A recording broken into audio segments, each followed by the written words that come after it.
Olá, nesse vídeo de hoje eu quero falar sobre o colapso da AMOC e as suas implicações no Brasil, nas diferentes regiões do Brasil, a pedidos depois dos últimos vídeos que eu fiz. Lembrando que esse conteúdo ele faz parte de um estudo fechado que eu tenho junto com o senhor Eduardo do canal Yeshua, Relógio do Criador, tá? Então a gente tem aqui os conteúdos, são 49 lives desse ano, 2026, a temporada 2026, e também inclui as 48 lives da temporada 2025. Temporada 2025, a cronologia do Apocalipse, ok? A temporada 2026 é Apocalipse das Estrelas, tá? E o estudo todo é o estudo Inversão Magnética. O link para assinar está lá em yeshua.alendanuvem.com, ok? Então você tem ali as 48 aulas, no caso 48 lives de 2026, né? E mais as que estão disponíveis lá, que já são na verdade 49, né? 49 do ano de 2025, acho que eu falei invertido. Mas enfim, tá lá, R$ 29,90 por mês ou R$ 289 por ano. Estudo bem completo, já tem muita coisa disponível lá para você entrar e assistir. E o que é esse colapso da AMOC? O que isso quer dizer? Surgiu essa notícia dia 16 de abril agora de 2026, corrente oceânica que regula o clima global poderá enfraquecer mais do que o previsto. Vital para o movimento das águas oceânicas, o sistema tem um impacto fundamental na distribuição do calor no planeta. O colapso da AMOC basicamente ele vai causar alguns problemas. Muitas chuvas em algumas regiões do Brasil. A savanização da Amazônia, ela vai deixar de ser tropical para se tornar savana. Vai mudar tudo. Desestabilização climática, que vai gerar problemas de safras para os produtores rurais, por exemplo. Esse estudo é da Universidade de Bordeaux, na França, que constatou que a desaceleração da AMOC já atingiu 51%. Então, na verdade, nós já estamos na faixa onde ela pode colapsar. E o que é essa tal AMOC? Esse gráfico aqui ajuda a entender bem. É uma animação do site da NASA, né? Ah, mas a NASA é do sistema. Não, tudo bem, eu sei, mas a animação tá boa, foi a melhor e mais fácil de entender que eu encontrei. Aqui a gente tem, então, o funcionamento da AMOC, mostrando como funciona o grande sistema de circulação oceânica da Terra. O vermelho ele representa as águas quentes que viajam pela superfície, enquanto que o azul representa as águas frias que viajam pelas profundezas. Água quente por cima, águas geladas por baixo, pelas profundezas do oceano. Essa célula de revolvimento meridional do Atlântico, ou AMOC em inglês, é a parte desse sistema que percorre o Oceano Atlântico. Então esse sistema ele opera no mundo todo, em todos os mares, de norte a sul e de sul para o norte. Então as águas frias vêm do norte para o sul, as águas quentes vêm do hemisfério sul, das zonas tropicais, para o hemisfério norte, principalmente. A parte que essa parte central aqui do Atlântico, no caso, é o que está relacionado à AMOC, especialmente entre a Antártida e a Groenlândia. Então vai aqui desde a Antártida até a Groenlândia lá em cima. Águas quentes, aqui nos trópicos, são enviadas para o norte. Pela superfície, águas frias são enviadas do norte para o sul, pelas profundezas. E como aquela região específica da Groenlândia está perdendo muita água, o Ártico e a Groenlândia, né, é a região que a gente vê grandes geleiras derretendo ali todos os anos, isso é mapeado. Você pode falar assim, mas a questão do aquecimento eu não acredito e tal. Uma coisa é você discordar que são as vacas e os carros, né, o metano do pum das vacas e os carros poluindo e fábricas que estão causando esse aquecimento, como dizem os cientistas, ou pelo menos a maior parte deles, porque há quem discorde. Eu, por exemplo, acho bem interessante a possibilidade de que a gente vive um ciclo terrestre, um ciclo que tem a ver com atividade solar, campo magnético da Terra, a própria inversão. Então são ciclos, basicamente. Nós estamos, cientificamente falando, entre duas eras do gelo. a vida nesse formato que nós temos hoje é possível entre a última era do gelo e a próxima. Isso é científico de acordo com os estudos geológicos e climáticos da Terra. Então, independente de por que isso está acontecendo, ele está. Tá? Isso está acontecendo. Não estou falando do aquecimento total, mas algumas regiões específicas estão tendo alterações. Isso parece aquele filme, Não Olhe para Cima. As pessoas não querem olhar para cima, não estão querendo ver o que está acontecendo, mas está acontecendo. Tá? O Rio Grande do Sul, que passou pelas enchentes, aí que o diga. A gente tem a anomalia do Atlântico Sul, no campo magnético. Tem uma série de questões que, combinadas, provocam situações que estão realmente criando caos e problemas para a vida de muitas pessoas.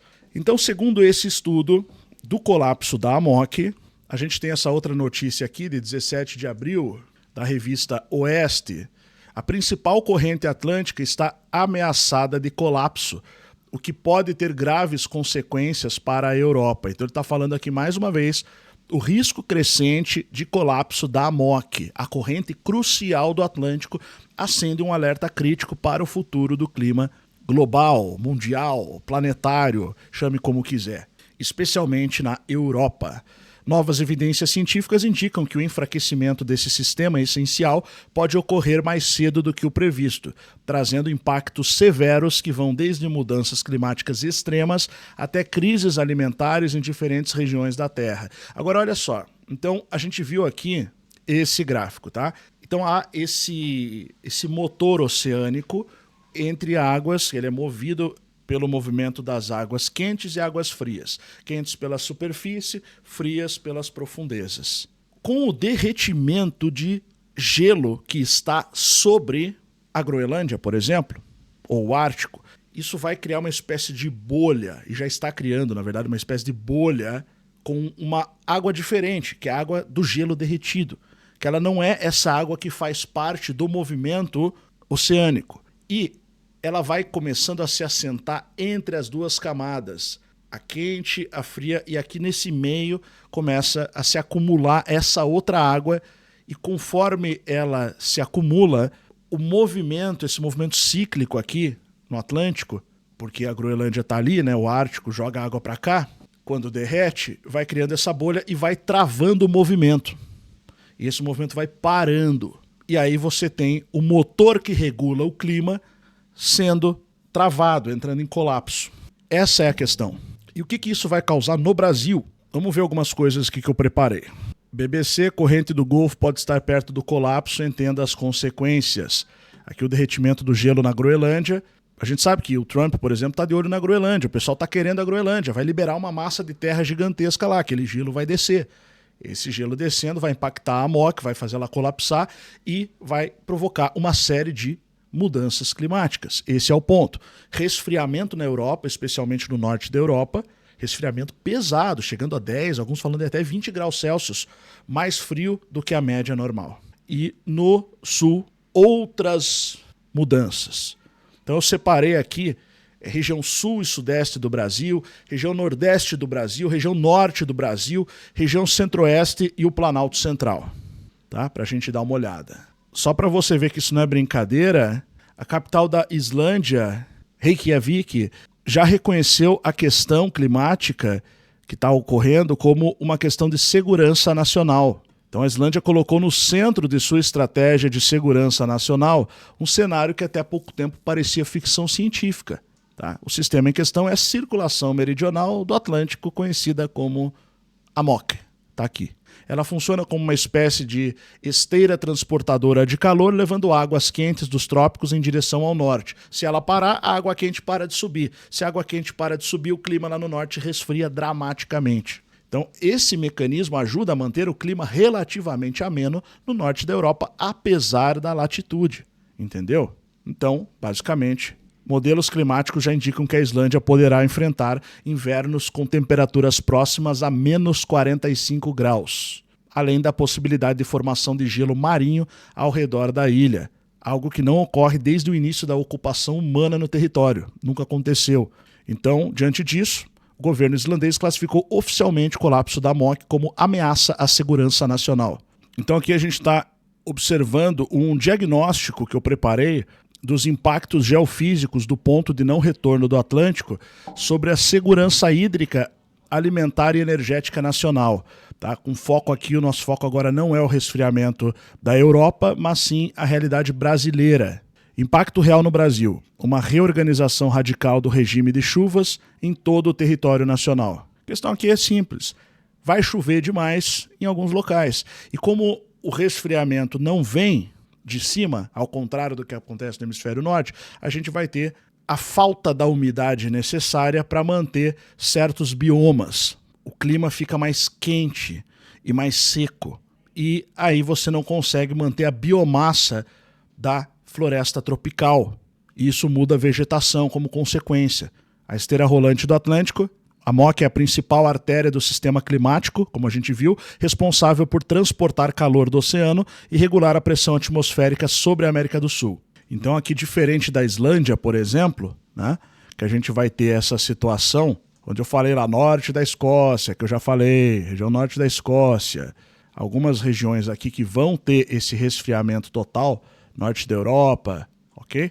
No sul a gente vai ter outras questões, outros pontos. Então a física do colapso, o motor baseado em densidade, o fluxo da AMOC é a diferença de densidade. Temperatura, frio, salinidade. Tá? Aqui na balança a gente tem a temperatura e a salinidade da água. A água de superfície, ela só afunda se atingir densidade crítica.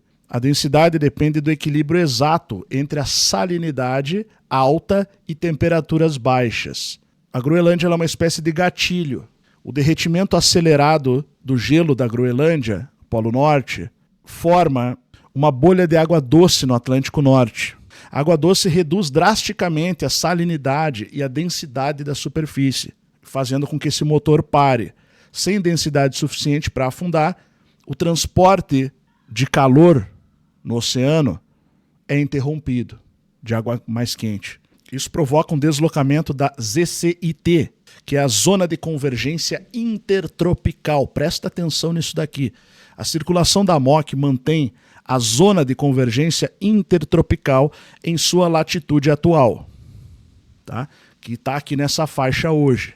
Você pode ver, ela está hoje entre 1 grau e 4 graus norte, acima da linha do Equador, né? Atuando na faixa norte das regiões norte e nordeste do Brasil. E ela continua favorecendo nuvens carregadas e chuvas, mantendo a umidade elevada na região norte e nordeste. Então ela fica próxima à linha do Equador, favorece pancadas de chuva moderada, tá? Especialmente no litoral. O impacto no Brasil é que a influência da Zona de Convergência Intertropical mantém o tempo chuvoso em áreas do Amazonas até o Ceará, com destaque para a costa norte.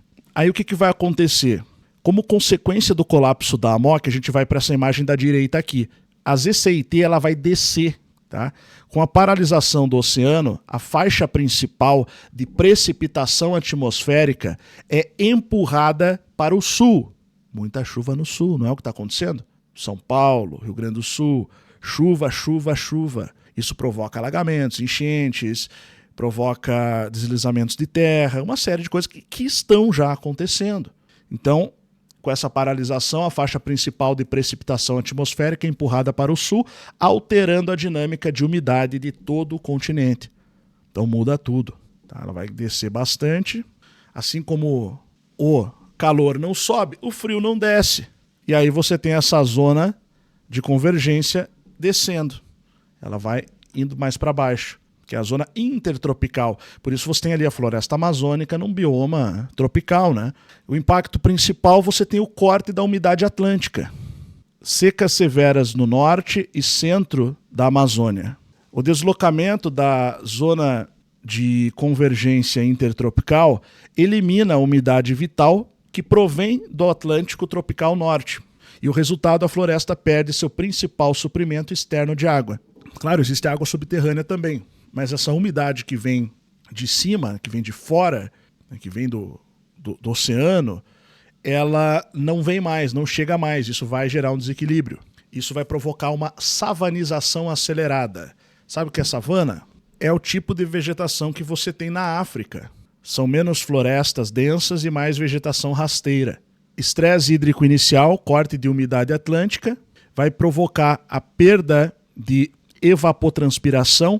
A floresta perde capacidade de reciclar sua própria água, né, pela evaporação e respiração, porque chega menos umidade, então ela vai acabar consumindo mais a umidade que tem até que comece a secar isso, né? Você passa a ter também um déficit de chuva local, redução drástica na precipitação interna e a morte da biomassa. A floresta tropical densa colapsa em favor de vegetação rasteira e seca. Isso se chama savanização da Amazônia.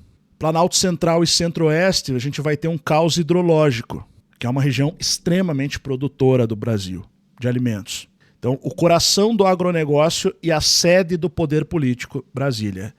Impacto principal, direto e caótico no ciclo das monções sul-americanas. Extremos climáticos. Tá? Então a gente vai ter um caos no ciclo das chuvas inicialmente até que se estabilize, e o deslocamento das massas de ar úmido cria zonas de secas prolongadas. A área de ar úmido que tinha, ela sai. E aí você cria zonas de secas prolongadas operando simultaneamente a zonas de inundações repentinas. Então muitos locais do Brasil, tirando o litoral, né, e as grandes capitais, que são pontos pequenos no território brasileiro, o restante é um celeiro de produção agrícola. Pequenos, médios e grandes produtores.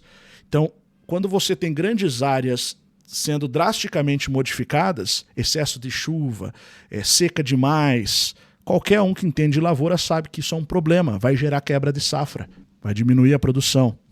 Colapso das janelas de plantio. Então a gente tem uma janela de plantio aqui, um período específico. Depois do colapso, você vê que ela é estável, né?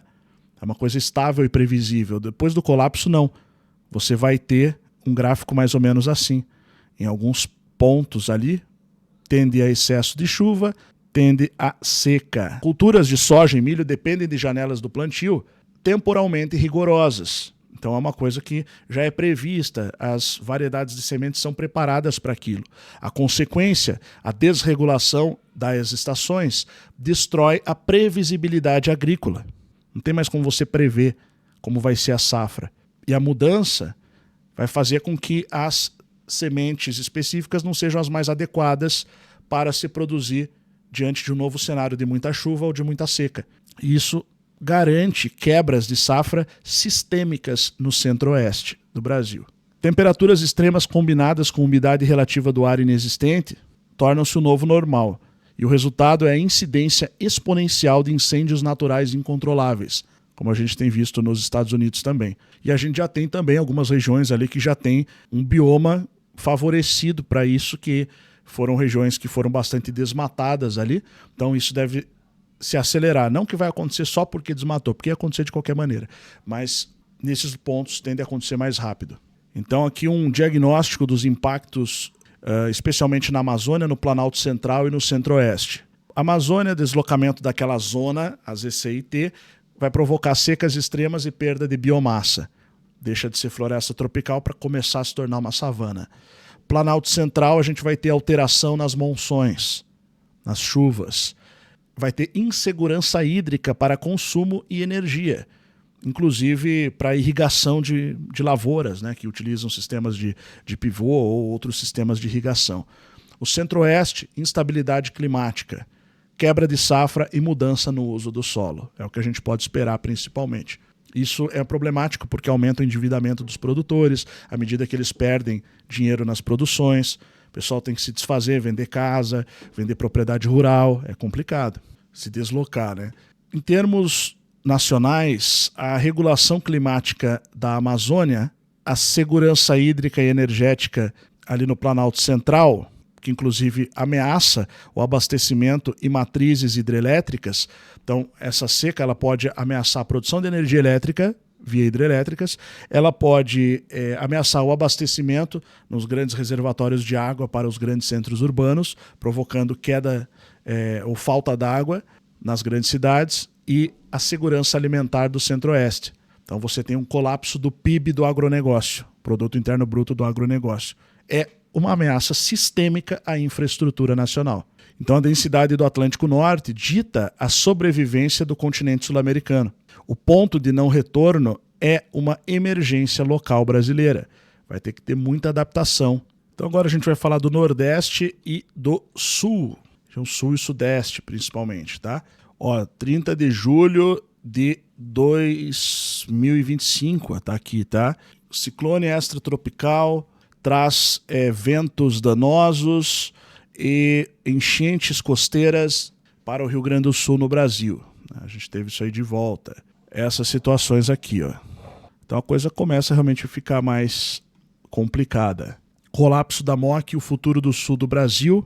No sul do Brasil, isso vai provocar basicamente um aumento de 30% na precipitação, né, anual média das últimas 3 décadas. Então vai aumentar cerca de 30% nas chuvas.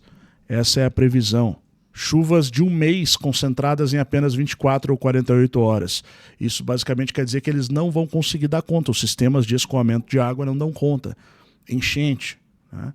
Então isso é importante para a pessoa já se direcionar para regiões mais altas ali da cidade, né?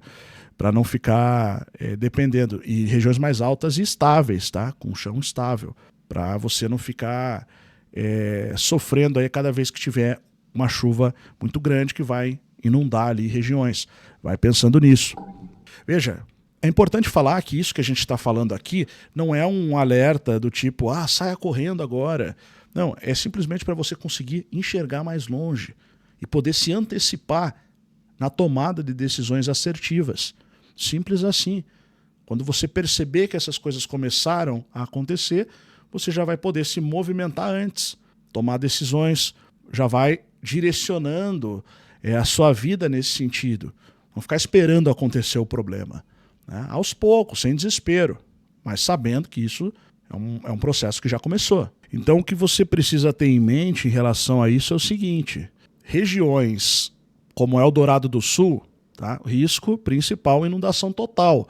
Foi aquela região no Rio Grande do Sul que em 2024 teve 90% do território inundado. Se você está nessas zonas de risco, já começa a pensar em pegar suas coisas e ir para outro lugar, cara, porque a tendência é, onde já aconteceu, vai acontecer de novo. Essa é a tendência.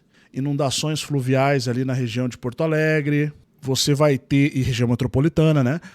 Florianópolis, mais erosão costeira, ressacas, aumenta o nível do mar um pouco também com esse colapso da MOC. Uma das coisas que ele provoca é o aumento do nível do mar. Não é um aumento muito grande, fala-se de 1 a 2 metros, nos estudos mais drásticos 2 metros. Tá? Isso é o que se fala hoje, talvez isso mude, tem que estar atualizado, tem que estar antenado nisso aí. Tá? Uma dica é fique antenado nesse assunto. Tá? Curitiba pode aumentar granizos, ventos mais fortes, né? Uma região mais alta ali, aqui região sul, né? Então peguei aqui esses 3 estados da região sul, basicamente. O Sudeste também deve ter consequências drásticas aí, né?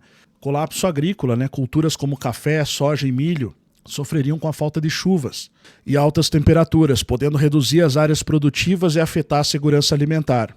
Aumento do nível do mar de 50 a 100 centímetros, mas hoje já se fala em até 2 metros. Litoral, 2 metros é muita coisa, 1 metro é muita coisa, tá? Porque você está falando de 1 metro acima do que já está hoje. É como se toda a faixa de areia de muitas cidades litorâneas não existisse mais. Então, na primeira ressaca ali, no primeiro mar brabo, já começa a invadir a cidade. Então, isso provoca uma desvalorização imobiliária gigantesca naquelas regiões que são na beira do mar, basicamente, né? Que é onde você tem os prédios mais caros, casas mais caras. Tá? Então isso pode afetar isso também, pode alterar essa questão, ter esse impacto, né? Veja, não é para agora, tá? Mas a gente entrou na fase de aumento da desaceleração da MOC. Ainda não chegou o colapso, mas a gente já chegou numa desaceleração de 51%, segundo a Universidade de Bordeaux. Então você vê que as consequências no sul, no hemisfério sul, no Brasil, etc., são bem diferentes das consequências lá do norte da Escócia, da Islândia, né, do hemisfério norte. O maior foco hoje de estudo do colapso da MOC é, de fato, como a gente lê embaixo, o congelamento da Europa. Mas isso deve gerar mudanças no sul também. Milhões de pessoas deslocadas, né, como a gente teve no Rio Grande do Sul, pessoal obrigado a deixar suas casas. E no nordeste do Brasil tem 25% de risco até 2100, mas tem um alerta vermelho. Modelos recentes indicam que a desaceleração é pior do que as previsões anteriores. Então, o colapso pode acontecer já nas próximas décadas. Na verdade, a gente entrou no ponto de ruptura a partir de 2025, no ano passado. Impactos hidrológicos, a gente tem a ameaça de aridez permanente no semiárido, as ameaças à caatinga, né, com aridez permanente, perda definitiva do regime de chuvas sazonais, desertificação, solo estéril e perda de vegetação nativa. Então a caatinga ela pode sofrer savanização ou desertificação total. Sem a AMOC para levar o calor ao norte e nordeste do país, né, isso bloquearia a chegada de umidade ao sertão. Aumentos de temperatura. Enquanto que no hemisfério norte, no Atlântico Norte, a gente tem quedas ali estimadas em 5%, em alguns locais podendo aumentar. No Atlântico Sul, aumentos de 3,5 graus Celsius e na costa do Nordeste, aumentos de 4,2 graus Celsius. Essas estimativas são conservadoras, pode ser muito mais. E é uma região quente já, né? O Nordeste é uma região quente. Recife e Natal sob risco. Colapso interrompe o transporte de massa de água para o norte, causando um acúmulo dinâmico na costa da América do Sul. A erosão costeira será acelerada em capitais vulneráveis. Consequências socioeconômicas. O colapso do reservatório do Rio São Francisco e da geração hidrelétrica. Fim da fruticultura, produção de frutas, irrigada e da agricultura de subsistência no sertão. Migração, novos fluxos de refugiados climáticos rumo a outras regiões do país com melhores condições. A gente fala bastante sobre esse assunto lá nesse estudo que eu tenho de inversão magnética, temporada 2026, Apocalipse das Estrelas, tá? Junto com o canal Yeshua, Relógio do Criador. Recomendo que vocês assinem, tá? Entrem ali no link na descrição, a gente tem bastante coisa aqui sobre isso. Mistura bastante, né, com a questão escatológica, o estudo é bem amplo nesse quesito, então tem essa parte relacionada à inversão, a parte científica, esse estudo de colapso da AMOC vem de lá, na verdade, que eu mostrei hoje aqui um pouquinho, mas ali a gente aborda muito mais, a questão do firmamento, questão das estrelas, a questão cósmica das eras, né, que estão mudando, mudança de eras, a questão escatológica, eventos finais, leituras e interpretações ligadas às escrituras apocalípticas e bíblicas como um todo. Então, tá bem interessante esse conteúdo aqui, tá? Recomendo que vocês acessem ali o conteúdo premium com canais Yeshua e Além da Nuvem, tá? Os valores para esse conteúdo completo de assinatura com lives toda semana, tá? A gente faz live, tem grupo fechado para acompanhar essas lives, né? Não são abertas, não são aqui também nessa plataforma, mas ali você é orientado como fazer. Para quem entrou lá, é só você clicar aqui, tá? Link da próxima live, ela sempre vai aparecer aqui. É só clicar no primeiro aqui, link da próxima live. Então você entrou ali, recebe o link da próxima live. E aqui são as lives gravadas. Temporada 2026, a gente já tem até aqui. Deixa eu fazer o seguinte, abrir um pouco mais para você ver, tá? Então aqui, tá? A gente já tem todas essas aqui e a gente entrou na parte 3, né? Elas são de 7 em 7 que a gente vai colocando. Então aqui já foi 7, 14, 17 esse ano. Tá? E do ano passado a gente tem ali 49 e ainda tem os bônus, Segredos do CERN, Colisor de Hadrons e o estudo Profetas del Bosque, Profecias da Terceira Guerra Mundial, como um bônus que já estão ali também. Então tem muito conteúdo lá, pessoal. Tá? E esse ano você tem a chance de fazer completo ali, opção mensal e opção anual. Venha estudar conosco, venha fazer parte, canais Além da Nuvem e canal Yeshua, Relógio do Criador. Ok, pessoal? Link na descrição e no comentário fixado. Tá? Comenta aí sua opinião, né, sobre esse assunto em relação à AMOC, se você já conhecia, já sabia alguma coisa disso, e o que você está fazendo para poder se antecipar a essa questão toda. Tá? A gente não está aqui dando uma de profeta de Apocalipse, apesar que o Apocalipse é profético, né?